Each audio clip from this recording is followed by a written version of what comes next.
Buddhism is the fourth largest religion in the world, and it is also a transnational religion, meaning that we find Buddhists in every country in the world, and there are a number of countries in the world that are majority Buddhist.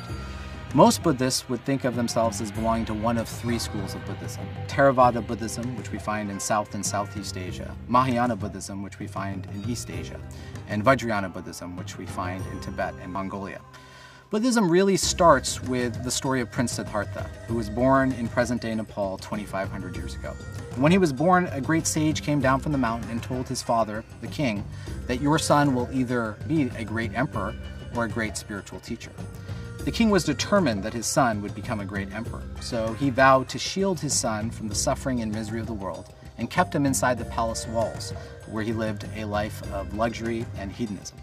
But when Prince Siddhartha was 30 years old, he snuck outside the palace walls and saw for the first time human suffering, and he vowed not to return to the palace until he had solved the problem of human suffering. Over the next 6 years, he spent wandering through forests in India looking for truth, until he finally came across a tree in northern India, and he vowed to sit under that tree in meditation until he became enlightened. 49 days later, he became enlightened, and he was known as the Buddha, which in Sanskrit means the one who has awakened.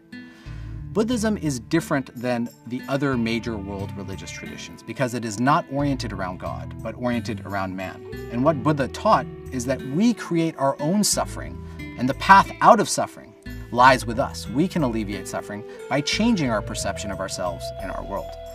Buddha taught that we suffer because we crave, because we're focused on ego, and because we assume things are permanent when they're actually impermanent. And for Buddha, the way not to suffer is to recognize that everything is impermanent, even ourselves, and to recognize the transitory nature of all things. And once we do that, then we can achieve nirvana.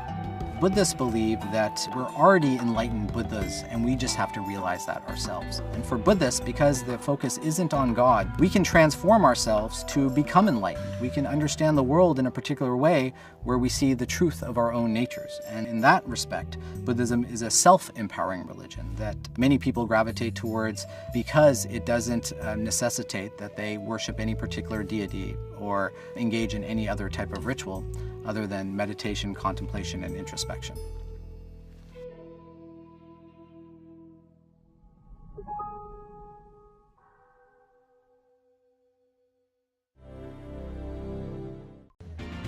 Hi YouTubers! I'm excited to give you an update about our own YouTube channel. Now you can find new videos every day. They're the kind of videos that will make you look at life differently. They may even make you laugh a little bit. Who doesn't need a daily dose of that? So here's just a taste of some of what you'll see. Subscribe to the OWN channel today, and we'll see you on YouTube.